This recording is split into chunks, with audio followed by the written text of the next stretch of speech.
enough to fill in at the last moment with his speech titled Wondrous Ripple Effect. Help me welcome ATM High Patten.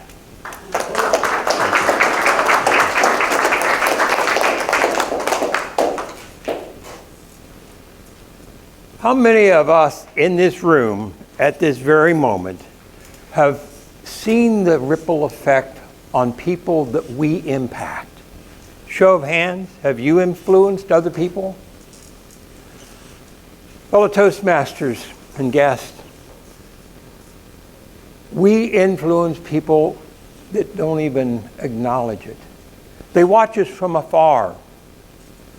And because we are in this group, and one of the reasons why I've been a member of this particular club for 44 years is because of the positivity that just oozes in here. I cannot tell you how impressive it was to listen to the table topics this morning. How many of you enjoyed all the positive responses from the table topics? They invigorate me. I leave here every Friday morning and I just can't speak enough and brag enough and share it enough with other people. And it doesn't just affect the people that I go out into the world and come across. Let me ask you a question. How many of you were here a couple years ago and you watched as distinguished Toastmaster Blake Smith gave his speech about the ripple effect? A few of us were here. We all remember. And that's the fact that when you drop a pebble into a perfectly calm water, it has ripples that go out. That's what we do. When we affect other people, it goes out. And I just wonder, think for a moment over your lifetime of positivity, of encouraging people, of influencing people. How many people do you think have been in your ripple effects? Think about it. In the course of a day, a week, a month, a year, a lifetime of being positive and understanding that we can have that effect on people. You know, just this week, maybe some of you saw it, Garen Sprov posted something on Facebook, and he talked about an event that he was in, and he said how he had gone to a breakout session and there were only 5 people in his session. And then he thought immediately, these are the 5. Think about that. We're not going to affect everybody that comes into our life. But the ones that come into our life, we can affect. There was a lady, in fact, she was the first female president of Winter Park Toastmasters, Jane Bagby Moss. And I got to tell you, she looked upon this club, not just Toastmasters in general, but this club as being cathartic for her. She grew up in a family that as a child, she was sexually abused. Think about that. She was an adult and she looked upon this club and the influence, the positivity that she got from everybody in this club, from Mark and Blake and all of us that were in the club at that time.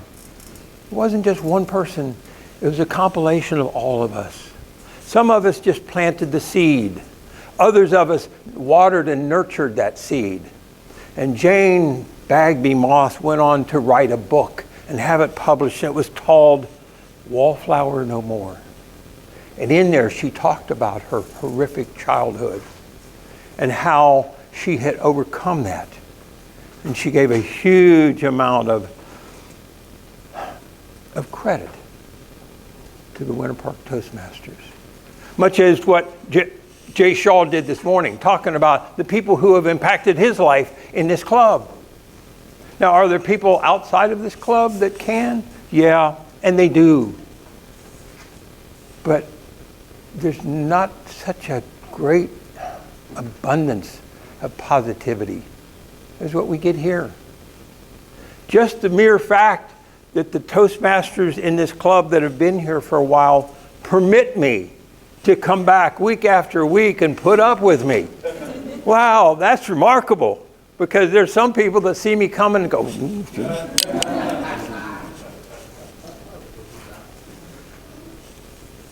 But when we think about the people that we impact, and the fact that, as Tim Taylor said, I really do believe, and have believed it for a while, I learned it from a much wiser person than myself, that our Creator gives us gifts, not for our benefit, but so we can share those benefits with others. And the more we share, the more our Creator gives. It's just that never-ending effect. So if you want to go nowhere, if you want to have nothing much to speak about, to brag about, to talk about, hoard it. Keep it in here. Keep it deep inside. Because the deeper you have it, the deeper you can hold on to it. But if you really want to blossom and grow into everything you can be, sounding like an Army commercial here, be all you can be. This is coming from a Marine, and I thank you for your service. Give it away. Cast your bread upon the water. It'll come back manyfold. And I want to encourage you to understand, I take a little bit of, I guess you'd say, difference with the most positive words I can, because we all can. But my question to you is, will you? I will. Let me hear everyone say, I will. I will. All right. So we're going to go out there today, and I will make an impact on other people. Fellow Toastmasters.